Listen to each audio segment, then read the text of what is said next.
Good morning. My name is Cindy, and I will be your conference operator today. At this time, I would like to welcome everyone to the EMCOR Group First Quarter 2026 Earnings Conference Call. All lines have been placed on mute to prevent any background noise. After the speaker's prepared remarks, there will be a question and answer session. If you would like to ask a question during this time, simply press star, then the number 1 on your telephone keypad. If you would like to withdraw your question, please press the pound key. I will now turn the call over to Lucas Sullivan, Director, Financial Planning and Analysis. Mr. Sullivan, you may begin. Thank you, Cindy. Good morning, everyone, and welcome to EMCOR's First Quarter 2026 Earnings Conference Call. For those of you joining us by webcast, we are at the beginning of our slide presentation that will accompany our remarks today. This presentation will be archived in the Investor Relations section of our website at emcorgroup.com. With me today are Tony Guzzi, our Chairman, President, and Chief Executive Officer, Jason Nalbandian, Senior Vice President and Chief Financial Officer, and Maxine Mauricio, Executive Vice President, Chief Administrative Officer, and General Counsel. For today's call, Tony will provide comments on our first quarter 2026 and discuss our RPOs. Jason will then review the first quarter numbers, then turn it back to Tony to discuss our guidance before we open it up for Q&A. Before we begin, a quick reminder that this presentation and discussion contains certain forward-looking statements and may contain certain non-GAAP financial information. Slide 2 of our presentation describes in detail these forward-looking statements and the non-GAAP financial information disclosures. I encourage everyone to review both disclosures in conjunction with our discussion and accompanying slides. And finally, as a reminder, all financial information discussed during this morning's call is included in our consolidated financial statements within both our earnings press release issued this morning and in our Form 10-Q filed with the Securities and Exchange Commission. And with that, let me turn the call over to Tony. Tony? Yeah, thanks, Lucas. And I'm going to start my discussion on pages 3 and 4. Good morning, and thanks for joining us today. I'm pleased to report another outstanding quarter for EMCOR. Our first quarter 2026 results demonstrate the sustained momentum we have built over many years, with strong execution across our business segments and continued growth in our core market sectors and geographies. In the first quarter, we generated revenues of $4.63 billion, representing year-over-year growth of 19.7% and organic growth of 16.8% when adjusting for incremental acquisition contribution and the sale of EMCOR UK. Operating income reached $404 million with an 8.7% operating margin, while diluted earnings per share of $6.84 represents an increase of 30% versus the first quarter of 2025. This reflects our strategic positioning in high-growth markets and operational excellence across our construction and services platforms. These results demonstrate our customers' continued confidence in EMCOR as one of their partners of choice for complex, mission-critical projects. Our construction segments once again performed extremely well in the quarter. The electrical construction segment generated year-over-year revenue growth of 33.1% with a 12.1% operating margin, while the mechanical construction segment achieved 28.9% revenue growth with a 10.9% operating margin. This performance reflects the range of our capabilities across both trades and geographies. It also takes into account increased customer scope and our reputation as one of the premier specialty contractors for complex, fast-paced projects. Our construction segment's growth was driven primarily by increased activity in network and communications, which is where our data center business rests, institutional, manufacturing and industrial, healthcare, and water and wastewater market sectors. Within our mechanical construction segment, we also benefited from increased commercial market sector revenues driven primarily by the resumption of demand for warehousing, distribution, and logistics projects. Our teams continue to leverage our prefabrication and our virtual design and construction capabilities, excellence in labor management and planning, large project coordination and execution, and a disciplined focus on contract negotiation, administration, and adherence to those terms. The U.S. Building Services segment delivered solid results, led by impressive performance in our Mechanical Services division. While we still face slight revenue headwinds within our site-based business, we've begun to see the benefits of the restructuring on the cost side, which reduced overhead costs, and we have a more profitable contract portfolio mix. Our Industrial Services segment generated revenue growth of 6.4%, and that was driven by our Field Services division. Now I'm going to turn to page 5. Our remaining performance obligation position strengthened significantly during the quarter, providing excellent visibility for sustained growth.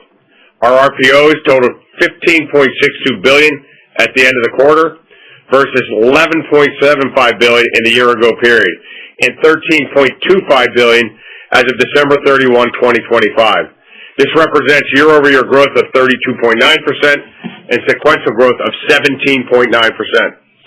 These diverse RPOs reflect continued strong demand across many market sectors, with particularly robust activity in network and communications or data centers, where we continue to expand our geographic footprint and scope of services to better serve our customers. We see no sign of slowing demand in this vertical, where customer investments in AI infrastructure, cloud infrastructure, and overall digital transformation are driving unprecedented levels of activity. We are pleased with the quality and diversity of our work outside of the data center space, including notable awards within water and wastewater as we continue to win new projects in Florida, institutional, driven by demand for upgraded lab space by certain colleges and universities, and healthcare as our customers continue to modernize their facilities while seeking to make them more flexible and responsive. The strong operational and financial performance I've outlined demonstrate the effectiveness of our strategic initiatives and the depth of our execution capabilities.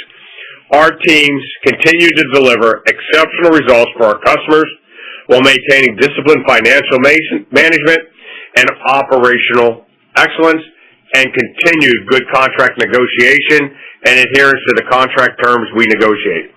With that context, I will turn it over to Jason, who will provide a detailed review of our first quarter financial results. Thank you, Tony, and good morning, everyone. Starting with slide 6, which shows revenues, I'm going to cover the operating performance for each of our segments, as well as some of the key financial data for the first quarter of 2026 as compared to the first quarter of 2025. As Tony mentioned, revenues of $4.63 billion established a quarterly record for EMCOR, increasing 19.7% or 16.8% on an organic basis when excluding acquisitions and adjusting for the sale of EMCOR UK. Revenues of electrical construction were $1.45 billion, increasing just over 33%. This segment generated increased revenues from the majority of the market sectors we serve, with the most significant growth coming from network and communications, where revenues increased by nearly 50%, driven by strong demand for data centers. While this accounted for 2/3 of the segment's growth, we did experience notable revenue increases across a number of other sectors, including hospitality and entertainment, due in part to progress made on a stadium project, and institutional as a result of certain public sector projects. In the quarter, our electrical construction segment also benefited from greater levels of short-duration projects and service work. Mechanical construction revenues of $2.03 billion are up nearly 29%. Similar to electrical, this segment once again experienced the greatest growth from the network and communications market sector, where revenues increased by 86%. Increased cooling requirements and advancements in liquid cooling, particularly for AI data centers, continue to drive opportunities for this segment. Beyond data centers, mechanical generated quarterly revenue growth from the majority of the other sectors in which we operate. Notably, institutional revenues doubled year over year. Manufacturing and industrial, including food processing, was up 34%, and commercial increased by 33%, driven by warehousing, distribution, and logistics projects, largely within fire protection. During the quarter, the segment also benefited from increased service revenues as we continued to expand our maintenance and inspection base, both within traditional mechanical services as well as our fire life safety offerings. On a combined basis, our construction segments generated revenues of $3.47 billion, an increase of 30.6%. I should note that this performance established new quarterly revenue records for each of these segments. Moving to building services, revenues of $772.6 million grew by 4%, driven by our mechanical services division, which generated a 6% increase in revenues. From a service line perspective, the most significant growth was seen in repair service, service maintenance, and building automation and controls. Revenues of our industrial services segment were $381.8 million, an increase of 6.4%. Greater contribution from our field services operations, due primarily to progress made on a large solar project, was partially offset by a reduction in revenues within our shop services division due to lower heat exchanger sales and related services. I'll turn to slide 7 for operating income. We generated operating income of $403.8 million, or 8.7% of revenues, both of which are records for EMCOR for a first quarter. This represents an increase in operating income of 26.7% and operating margin expansion of 50 basis points versus the prior year. When adjusting for the acquisition transaction costs which were incurred in Q1 of 2025, operating income grew by 23.1% and operating margin increased by 25 basis points. Once again, if we look at each of our segments, due to the growth in revenues, operating income for electrical construction increased by 28.2% to a quarterly record of $174.5 million. Operating margin of 12.1% compares to 12.5% a year ago. With consistent gross profit margins, this segment continues to execute well across its project portfolio, with the year-over-year decrease in operating margin primarily resulting from an increase in intangible asset amortization given the 1 month of incremental expense from the Miller acquisition. Mechanical construction had operating income of $221.6 million, an 18.7% increase. From an end market standpoint, this segment generated greater gross profit across many of the sectors in which we operate, with the largest increases generally tracking in line with the growth in its revenues. Operating margin of 10.9% compares to 11.9% in last year's first quarter. As we anticipated when we exited 2025, operating margin of this segment decreased due to a shift in mix that included a greater percentage of revenues from projects where we're acting as either a construction manager or prime contractor, and which inherently carry lower than average gross profit margins due to reduced markups on materials, equipment, and subcontractor costs. In addition, we had an increase in the number of GMP or cost-plus projects, particularly in newer geographies or on projects where scope or design are still evolving. Together, our construction segments grew operating income by nearly 23% and earned a combined operating margin of 11.4%. Building services generated operating income of $40.4 million, which represents an 11.1% increase, and operating margin of 5.2% expanded by 30 basis points. This segment benefited from strong performance within its mechanical services division, which experienced a favorable mix given the greater volume of higher margin service and controls projects.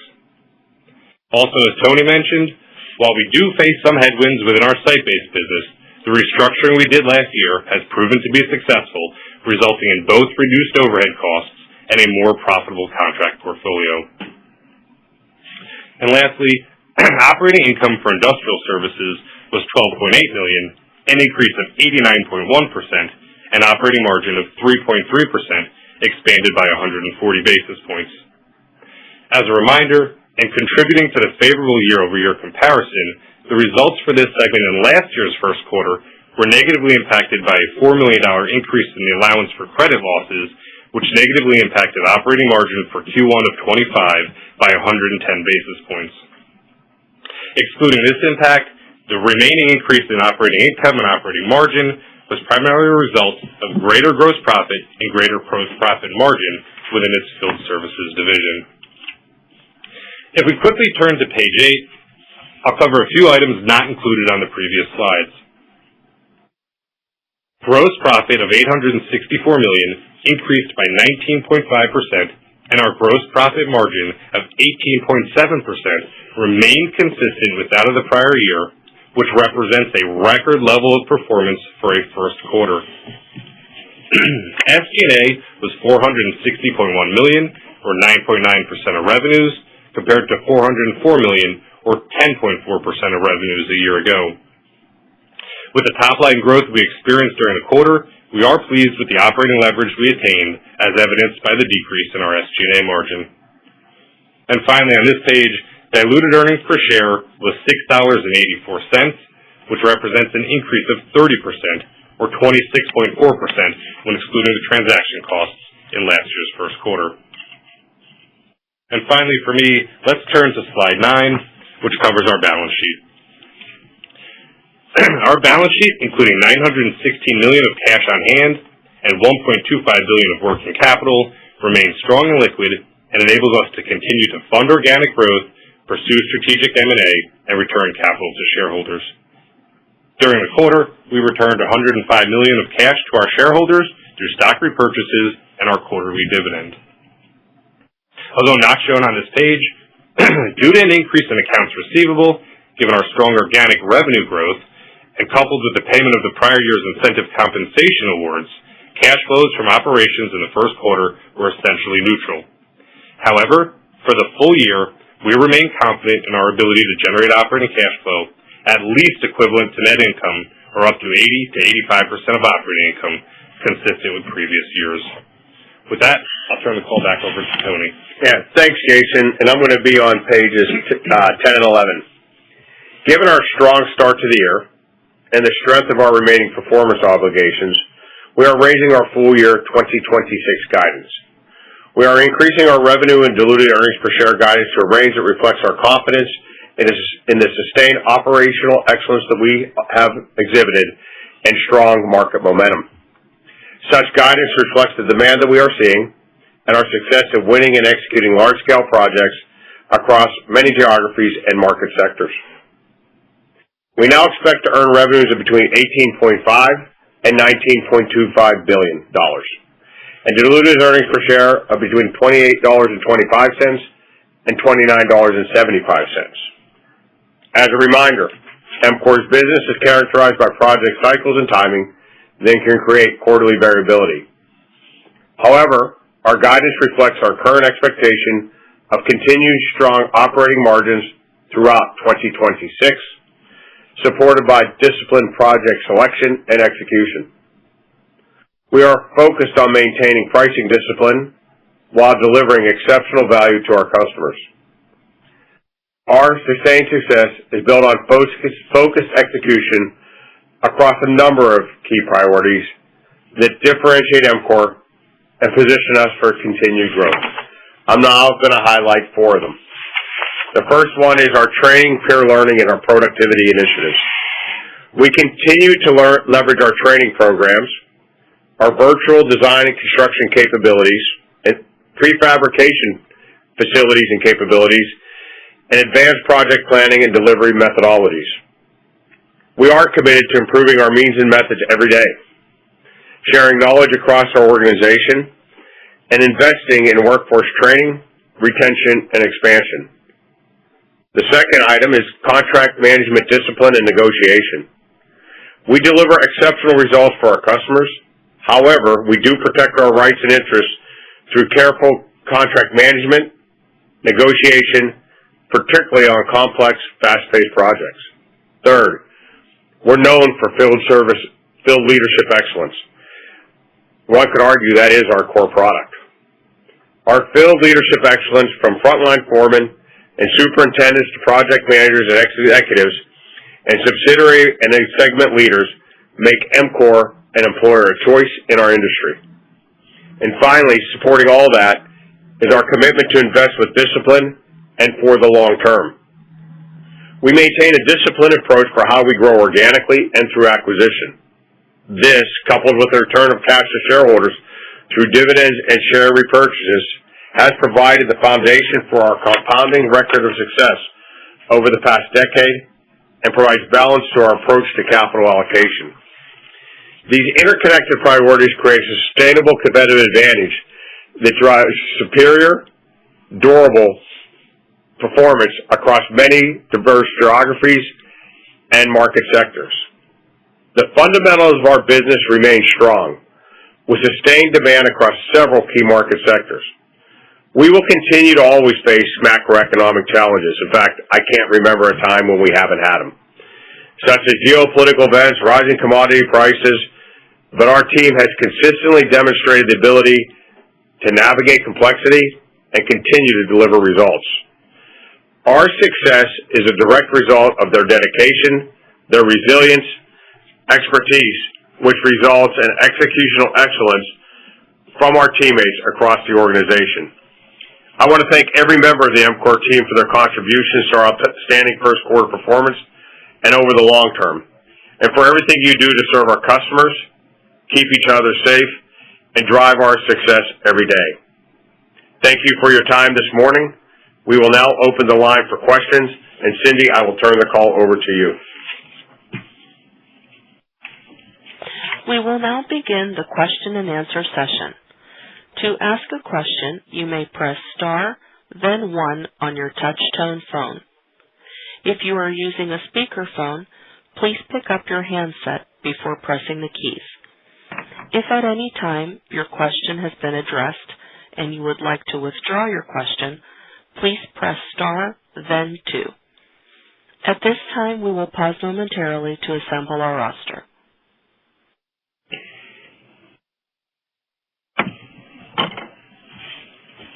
Our first question comes from Adam Thalheimer of Thompson Davis. Go ahead, please. Hey, good morning, guys. Congrats on the strong Q1 and the record orders. I guess I wanted to start on the book-to-bill and orders. I mean, I think at 1.5 times that was a record book-to-bill for you guys. And Tony, you broadly talked about the pipeline, but I'm just curious if you can give more detail on the pipeline and what the expectation should be for orders for the rest of the year. Well, I think I go back to something I said in our book, right? You know, orders come when they come, projects come when they come. There's variability quarter to quarter, both on bookings and when projects start, when they close, and what the pace of contracts are. So I'm not going to tell you what I see for orders for the rest of the year, other than to say this.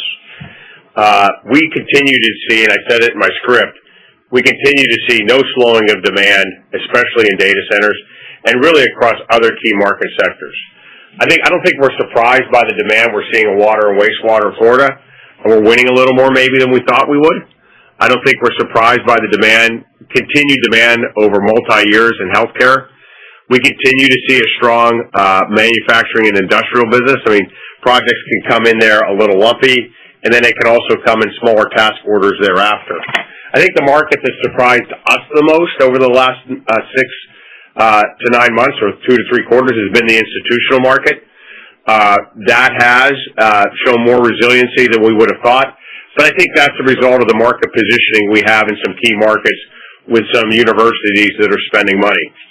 I also think that we weren't surprised by the resumption in warehousing and logistics and the transportation network work that we're seeing, and return in the commercial market sector of that, because we could foresee that based on the customer spending patterns.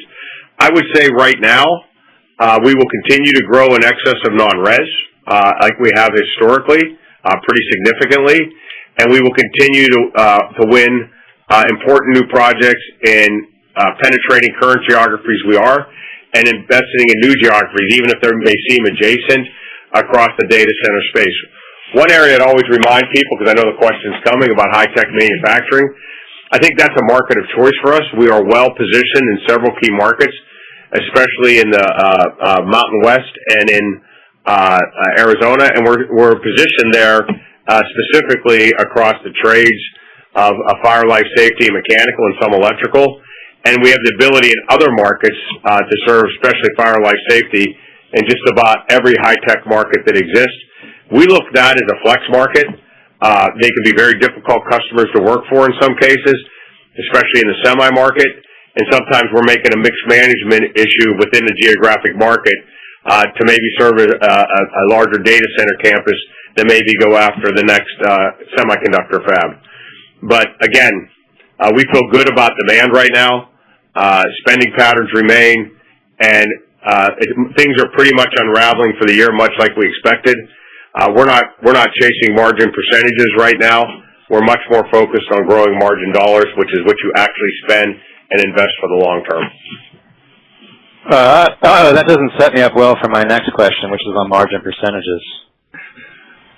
But so high level, and thank you for that, Tony. That was great color. But high level, I did want to see if I can get at the margin potential in the back half. And maybe a way to do it is just, Jason, I mean, you ran through a bunch of issues that impacted you in Q1 in terms of markups and mix. And maybe you can just talk about how those issues play out as the year unfolds. Yeah.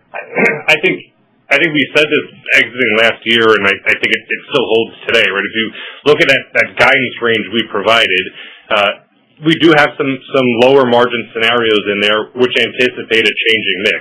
I think we believe execution is going to remain strong throughout the back half of the year, which gives us the opportunity to replicate last year's record margins at 9.4. But I think some of these mix dynamics will remain with us throughout the rest of the year. I also believe what we've said kind of over the last several quarters and looking at kind of a rolling 12 to 24-month average, I think that holds true, just understanding it's going to fluctuate quarter to quarter just based on that mix, as you kind of saw in mechanical this quarter. But I think the fundamentals still hold, and I think really no significant change from what we said at year. Yeah, I mean, and I think I'm always careful of false precision. We give a range for a reason. Could we be up on top of that range a little bit, but it's not going to, we don't think substantially at this point. They would take something, an execution that we're not seeing right now, or we take a booking that happened in year that had to be done very fast at superior margins. So we have a pretty good handle on what our mix looks like. And I think that's one of the things that's a little bit different than us, than some other folks. Some of these companies are becoming one-market companies. We are diverse by nature because of the geographies we serve and some of the companies we have that are earning very good returns that have nothing to do with data centers. And do we do a little better in the data center market? We do, on a margin percentage, but we should. These are fast-paced jobs.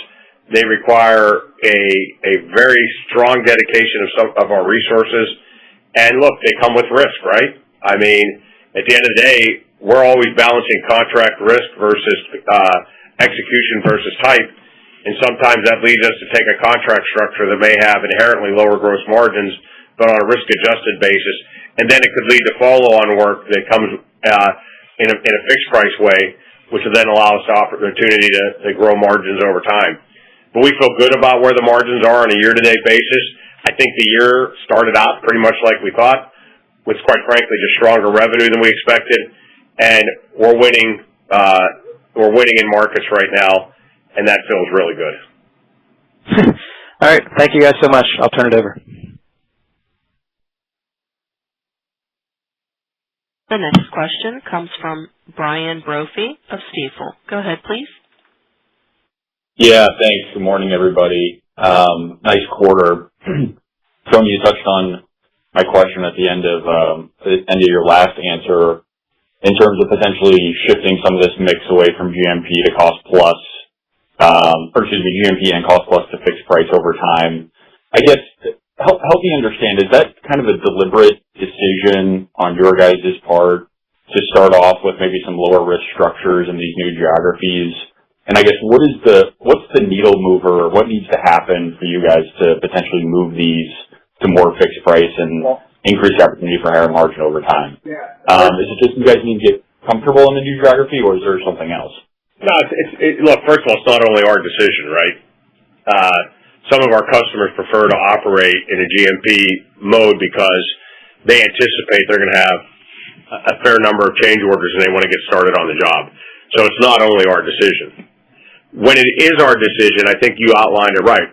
We have to get comfortable that we know the pace of build and the cost. I mean, I'll just remind folks of last year, right? We had I hate to always bring up bad news, but this is why we're in how we have to think about the business we're in.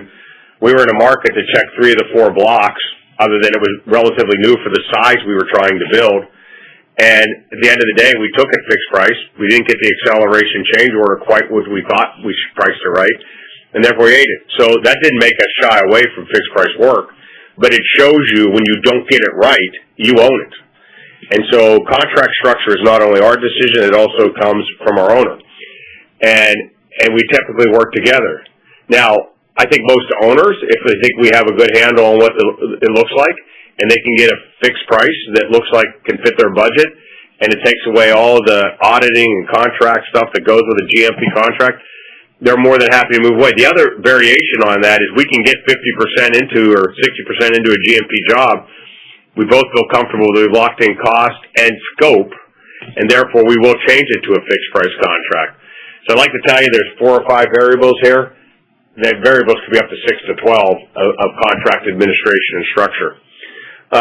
And ours is always towards the best outcome for us and our owner, and also the best risk-adjusted outcome. Yeah. Jason, you got anything to add on that? Yeah, I don't think anything's changed overall in terms of our appetite for fixed price work or what we see in terms of the market and our customers. I think it's very much specific geographies, specific opportunities, and specific customers in the quarter, which drove which drove the revenue mix to skew more towards GMP. Especially in mechanical, which makes sense, because you're doing more of these AI data centers now. And unless we're doing fabricated structures for those AI data centers, you could argue modular structures that have really, as part of our build or somebody else's build, they do start those things up more GMP, and we would prefer they do that as they work out their design. Yeah, and that's a comment I tried to make about the designs evolving and the scope still evolving. Understood. That's very helpful. And then just as a follow-up, any update on access to craft labor tightness, any notable changes you guys have seen there over the last few months? No notable changes. We're continuing to recruit heavily with the unions, especially in the Southeast, Texas, Oklahoma, through the Midwest. We're working in a very cooperative fashion. One of the things that have benefited us is some of the programs, and that's one of the appeals of Miller.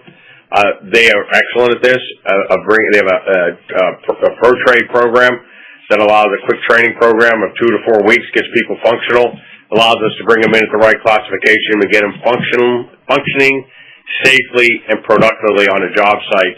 And that's something we're continuing to expand and grow across other EMCOR subsidiaries to grow our craft labor force. I will say that and I've talked about this before, our real bottleneck, and it really hasn't been a bottleneck because we have this great amount of work to work on, is supervision. We have to create more foremen. We have to create more general foremen.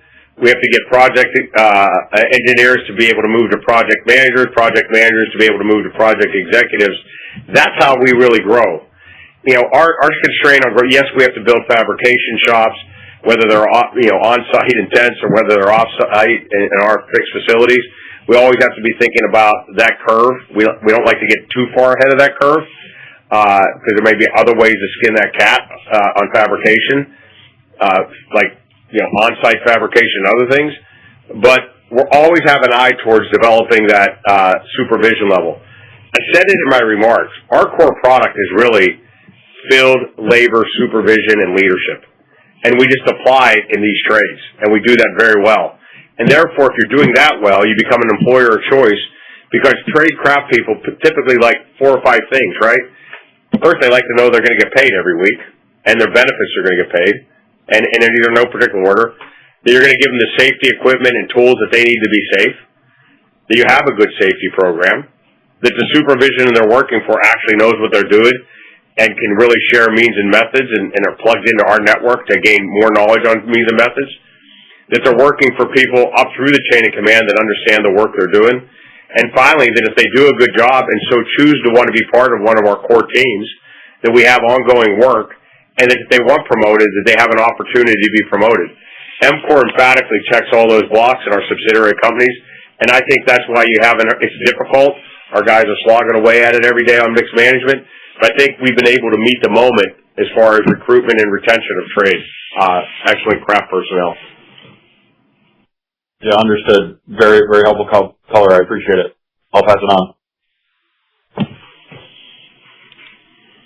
The next question comes from Justin Hockey of Robert W. Baird. Go ahead, please. Great. Good morning, everybody. I guess, we already talked about it. Obviously, the first quarter, really strong revenue trend. The RPO's up, 18% quarter over quarter. I think that's an organic record for you, but, the revenue guidance only tweaked a little bit higher. You're looking for kind of 9 to 13% growth for the year, and you just did 20. So I guess I'm just trying to understand. I know you've got some tough comps, but what's the conservatism in that outlook that would have the trends decelerate to kind of the more mid-single digits from what you put up to start the year, especially with bookings? I think you just said it in your last sentence. We just started the year. We're sitting here in the first quarter. We have 3 quarters in front of us. I think we'll know a heck of a lot more on the revenue trend as we exit second quarter, and based on what we see at the end of the year. And it's still, even sitting here with these halfway RPOs, Jason, I still think we have to book 40% of our work. For the remainder of the year, if you take in, let's just use the midpoint of our revenue guidance range. If you take into consideration what's in RPOs that we believe will burn through the rest of the year and what we earned in the first quarter, we still need to go out and book about 30% of our work. So, and we think we can do that. And if we can book more of that and execute it within the year, that's how the revenue guidance will creep up, and we'll have much better visibility. Said simply, we feel good about the revenue trend in the business. We feel good about our RPO bookings. We feel good about the margin in those in the RPOs. But we're sitting here in first quarter, April, and we'll have a much better view of that when we talk to you again in late July. I think in the quarter we made significant progress on a few jobs. Some that accelerated maybe a little bit more than we expected.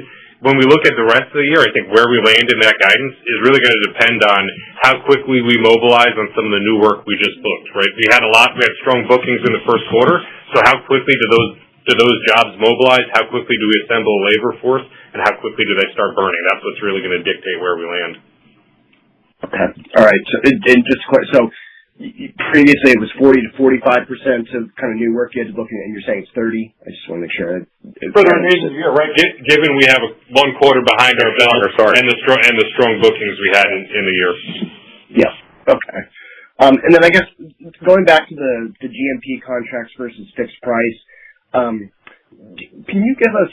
I just would be curious to know kind of what's the mix in the RPOs today of what your contracts look like today versus a year ago or maybe 5 years ago in terms of how they trend to more fixed price.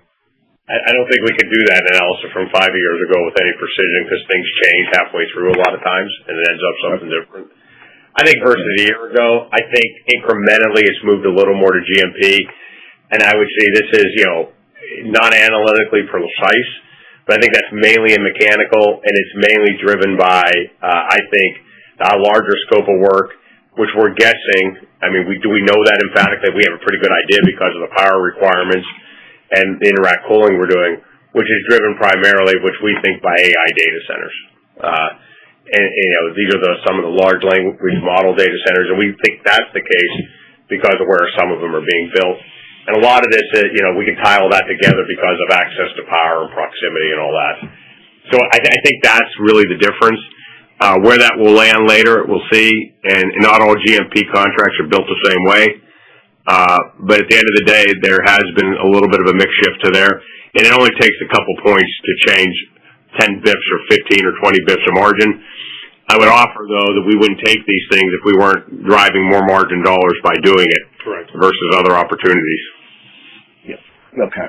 All right. So that's helpful. That's it from me. Thank you. Thank you. The next question comes from Avi Jaroslawicz from UBS. Go ahead, please. Hey, good morning, guys. Thanks for taking the question. Sure. So just want to discuss this acceleration in organic growth that we saw here in Q1. Sounds like some of it was due to increased mix of prime contracting, pass-through revenues that you called out. Just when we think of that relative to the high single-digit to low double-digit organic growth that you've discussed previously within the construction business, is that kind of upper single to low double-digit framing around your self-perform work, or was that including the prime contracting? It was including. It was all in. Yeah, it was all in. I mean, I think, the preponderance of what we do is self-perform, but there's two places where it's more pass-through. One is, I think we wouldn't even call it pass-through. We don't pass anything through without a markup in the construction business, but it'd be primarily in our water and wastewater business, which we have a great team executing very well down in Florida. And it would be in the one thing we do at EMCOR on an EPC basis at scale. Yes, we do chiller plants that way, we do other things, but the one place we do it at scale is in the food processing business. It's a very good business. It's a multi-trade package, but we have more of that revenue passing through right now in our manufacturing and industrial market sector, and that comes at a little lower overall margin. But if you look at it on a return on capital basis, it's very, very good work. And, when we look at projects, Avi, we look at it both ways. We look at a project like that as almost the same way we look at an acquisition. What's the cash flows look on that project versus what we've invested to do it? What does it allow us to do further with the customer, both from an aftermarket basis and also follow-on work? We have customers that we've been on site doing large projects every 3 to 5 years. We make continuous presence at those sites, doing small fixed price projects and maintenance projects. You don't want to say for nothing's ever forever, but we've been there 20 years almost now. So, that's a part of the business. Those are the two places where that pass-through revenue is the most significant. And that can affect margins, 10 or 15 bips in a quarter to the negative. But again, I'll go back. They generate really good margin dollars and really good return on capital on those projects. And in this quarter, it was the food processing, right? We still have the water and wastewater in our backlog. I think that's what you can see as the year progresses. And this quarter is very much coming from food processing, though. Okay, got it. Makes sense. Yeah, I was in part looking at the water and wastewater growth in the quarter, and so just trying to piece it all together. So, I'll get ahead of one of the other questions, and somebody can maybe drop out of the queue. We're not foregoing any data center work to do this work. It's either a different team that does this kind of work or a different market sector, different geography. We're not foregoing, and different skills and capabilities. We're not foregoing any projects in the data center or high-tech world because we're doing water and wastewater and food processing work. So it really is incremental growth at the end of the day. Okay, that makes sense. And then just also when we last spoke, I think you framed productivity and pricing together contributing about 5 percentage points to construction revenue growth this year. What do you have embedded for that in the updated guidance? Is it still about 5%, or has that ticked up? I think the way we termed it is less than half, right, at the lower end. So about 30 to 40% of our growth comes from pricing and productivity. But then you have to tie that also into mix, right, Jason, to get to that answer. I don't think there's anything different than what we've done historically. Okay, appreciate it. Thank you. The next question comes from Sanjita Jain of KeyBanc Capital Markets. Go ahead, please. Good morning. So if I can ask a follow-up on the mechanical margins discussion, will these projects later on have incremental phases that you will then take on as fixed price, or is the nature of these projects such that even the follow-on phases will be GMP? Well, the margin headwind in mechanical, some of it's GMP, others mixed because of the food processing work. We hope to have follow-on phases over a number of years. They won't be as large. I think it's to be determined what that contracting mechanism is, right? Yeah. They could be fixed price in the future on some of these jobs if we get more comfortable with our labor force, we get more comfortable with the design. They may stay GMP because we do have a couple customers who just prefer GMP work. So I think it's going to be dependent on the individual jobs, and I think we'll know more as the year progresses. Yeah, I think we're I think we're beating this a little too hard right now, collectively on the phone. We contract lots of different ways. And sometimes our fixed price work on something like food processing, because we're servicing as more as a prime, is a fixed price contract. It doesn't have the same market characteristics and margin opportunity that a fixed price contract can be on a single trade contract doing a data center or a manufacturing plant or a hospital. Other parts, we're doing GMP work on data centers because the customer can't nail down scope or a new geography, or that's their preferred way of doing the business. And they do that way across our whole portfolio. I think we always think about operating in bands of margins, and as long as we're sort of within that 12 to 24 month look on bands of margins, we're performing pretty well. And then we take it a separate step further. At the part we're in a business, I think anybody that knows us, EMCOR is a return on invested capital type mentality. And if we can generate more margin dollars and balance that against the margins, we're happy. I know we're all trying to nail down this number of 9 whatever percent for the year. A, we're not that good. That's why you have a range. And B, we have 12,000 projects going on right now of all kinds of different contract structures. Is it a little bit on incremental towards GMP? I look at that as a positive because maybe we took some risks off the table where we shouldn't have been taking the risk on a fixed price contract, and allows us to penetrate a customer further. So I think we're trying to put too fine a point on something that you can't put a fine point on. Yeah, and I just go back to those 12 to 24 month averages to Tony's point. If you look at mechanical prior to this quarter and you look at those 8 quarters, margin for mechanical was as low as 10.6 and as high as 13.6. So we're still right, we're bouncing around those 8-quarter averages, and so I don't see anything here that's fundamentally different. Yeah, we grew mechanical operating income 18.7%, and we grew electrical operating income 28.2%. I'd say on any given day, sign me up for that. Understood. That's very helpful. Can I follow up on the 1.5 book-to-bill? And can you give us a little bit of a look as to, are you being able to book longer dated backlog? I know that the space has traditionally been more of a booking, a short-term booking cadence business, but can you tell us if some of these large projects give you a longer look into your performance maybe next year? I don't think in a significant way. I mean, I think if you look at the end of last year, we would have said at the end of 25, 82% of that RPO is going to burn within 12 months.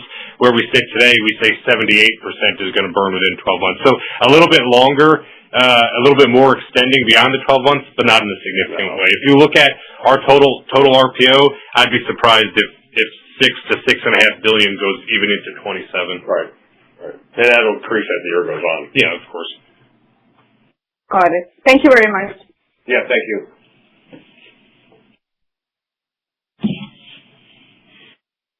The next question comes from Tim Mulrooney of William Blair. Go ahead, please. Tony, Jason, thanks for taking my questions. Just a couple quick ones here. So I heard you say that productivity and pricing is contributing, I don't know, which said like 30, 40% of total growth this year. And you're growing, call it 10 to 12% organically, right, if you exclude contribution from acquisitions. So this implies pricing is maybe adding 3 to 4 points to growth, which I'm just wanting to confirm is directionally correct. And the reason I want to is because that surprises me a little bit. Like, we're hearing about pricing being very strong, particularly around AI infrastructure, where you, EMCOR, are critical to the whole process. Like, but you're not the largest cost bucket for a long shot. So it seems to me that pricing would be a lot higher than 3 to 4 points, but maybe I'm missing something. I think, look, I think in general when contractors talk about strong pricing, a lot of times they got to execute the work. And so we're saying our expectation going into the year on pricing is we're working with really smart customers. We never assume our customers don't have alternatives. I've never assumed that any time in my career. And that we want to be with these contractors, these customers long term. I think when you look at our gross margins and you look at our execution over a long period of time and our ability to retain customers and then at times we replace other contractors on sites when I don't remember us ever being replaced on a site. I think we get the price, productivity, execution just about right. I've never been the guy that's going to sit here. There's people throwing work at us, and we just catch it in buckets. And some of my peers that say that, I'm not sure they have the long-term view of the market that we have what pricing really means in contracting. Price in our business comes in a lot of different ways. If the assumptions you're making on the productivity of your labor, especially as you move further down the labor curve, and there's more of a mix of people you're less familiar with or more untrained, pricing also can cover what you expect on unforeseen job conditions. You know, you don't get in an adversarial relationship with customers you're going to work with a long time if there's small changes on a job. So maybe you're giving up some of that in the execution of the job to retain the customer. I think the pricing environment's good, and I think we're almost getting paid for what we're worth. But I would take probably better contract terms, better change order administration, and give up some price any day as you execute these large, fast-paced jobs for what are some of the most sophisticated customers in the world. Jason, you have something to add on that?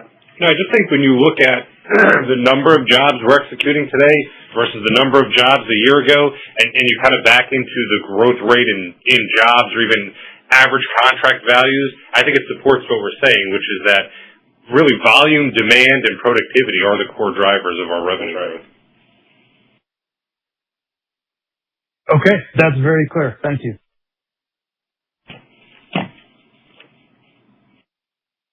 Our next question comes from Manish Somaiya of Cantor. Go ahead, please. Good morning, and congrats again to the team.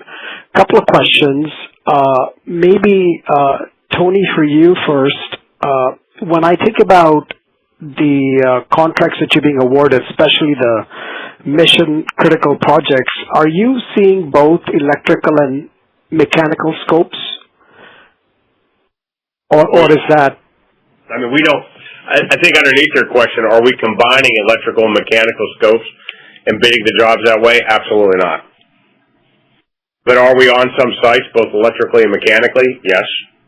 But do we make decisions contingent on that? Absolutely not. These are separate scopes of work. These are separate things. Now, if we're fortunate enough that we have 2 EMCOR companies on that site, or even 3 when you include fire life safety, does the job tend to go better for the owner in those cases? Probably. Yeah. Our guys know each other and how to work together. They're working with the same VDC tools. The integration becomes better on the drawings. You know, they can talk to each other and get coordination better on the job sites to prevent straight stacking.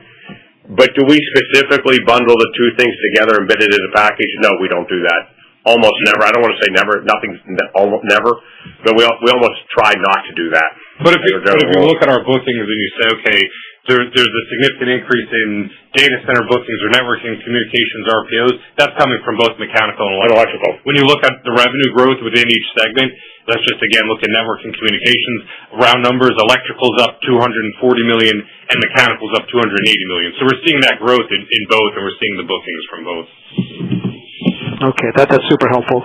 And then, Jason, on the cash flow aspect, how should we think about the cash flow use reversing over the course of the year? Is that second half weighted typically, or some of that come? Yeah. I think if you look at the pattern we've had over the last 2 years or so, we think that pattern will hold true through the remainder of the year. Q4 tends to be the strongest for us from a cash flow generation perspective.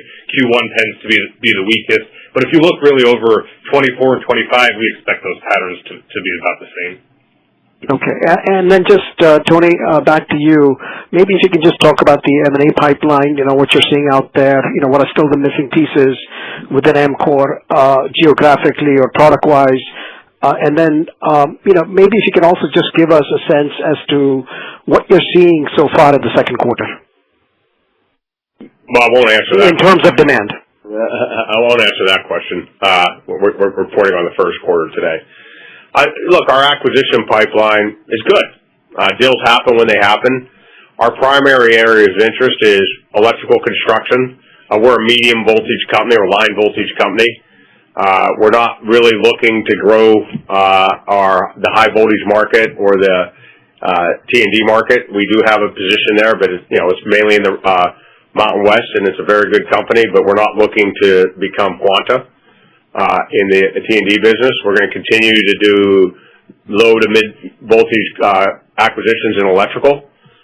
We still have places where we can expand geography or strengthen geography in a lot of cases now.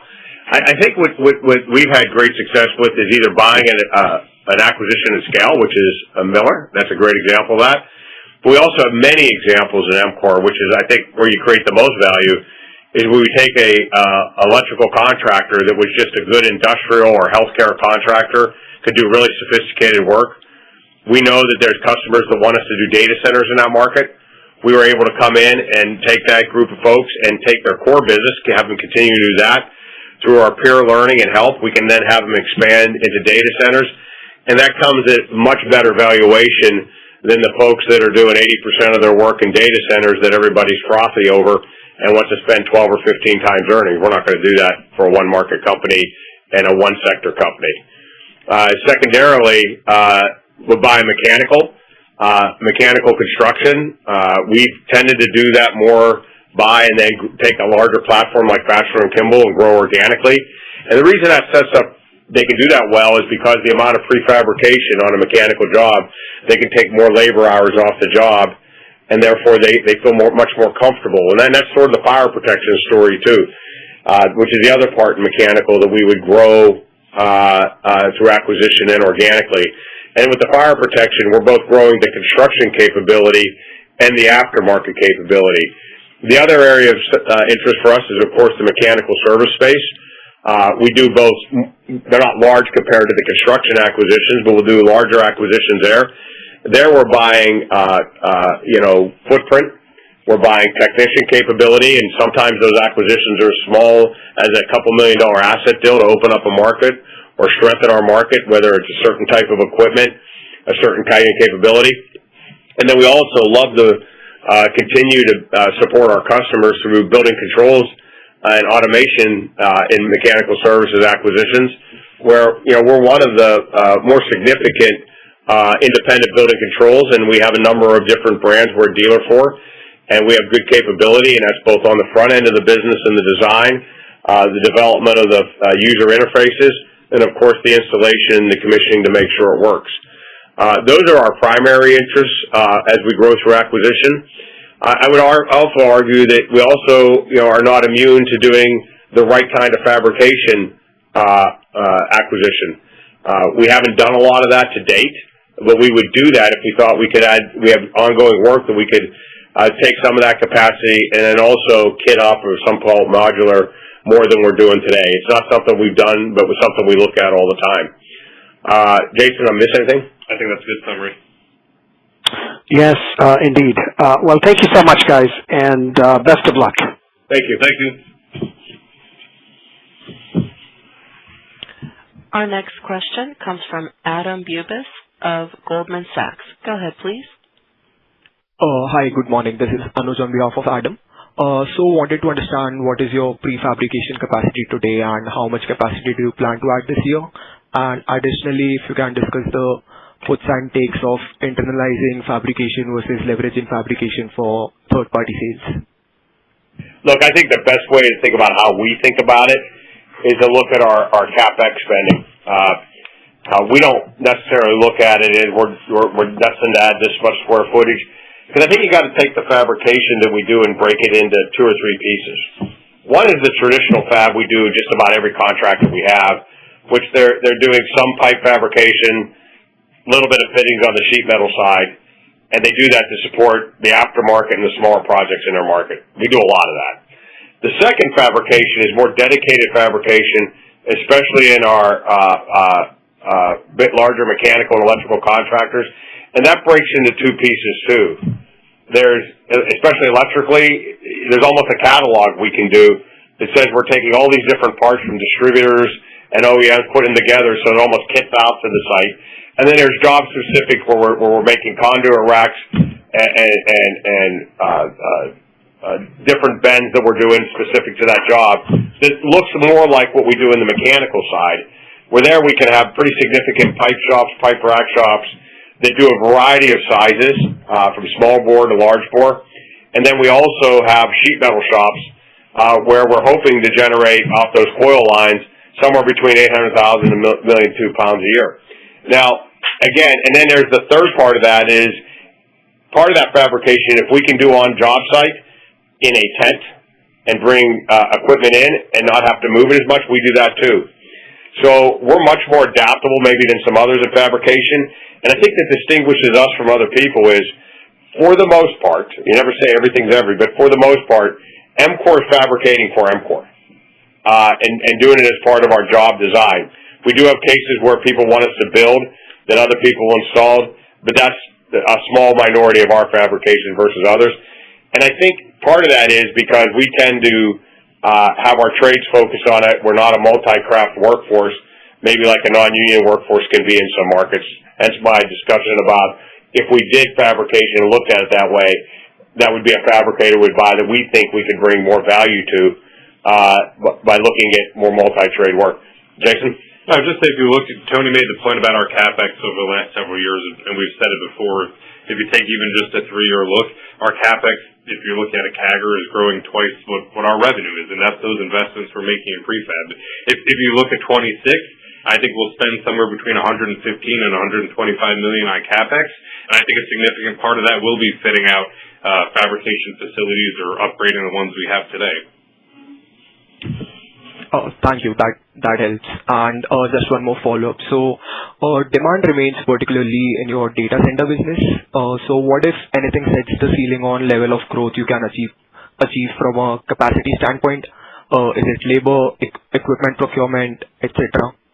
Well, it's emphatically not equipment procurement because on data centers, most of the major equipment is being bought by the owners or the owners through the GCs because they're deciding what sites they want to do it. So we really have nothing to do with what they're doing on the major end product equipment in data centers. In small cases, we still do, but for the most part, the owner's buying the equipment. I think I've addressed where the bottleneck could be. We've been great at producing leaders. Our bottleneck is field leadership, and it gets to the frontline leaders, foremen, general foremen, and project managers and project executives. No one can grow, without that constraint. We feel pretty good about our beating our growth targets we have out there. We wouldn't have taken the work. And so therefore, we feel pretty good that in this quarter, that year over year, it's up plus 30%, up plus 17% sequentially. We feel we can fill the teams either through increased scope or the teams that we built to service that demand. And, and the law of large numbers eventually tells you that your growth rate's going to slow, but the dollars stay up. And I'd say the same thing about, that's my whole margin point. We're in the search for margin dollars right now, more than margin percentages. Thanks, that helps. I'll pass it on. Right. Is that it? All right, thank you all. We'll see you again at the end of July, and thanks for your interest in EMCOR.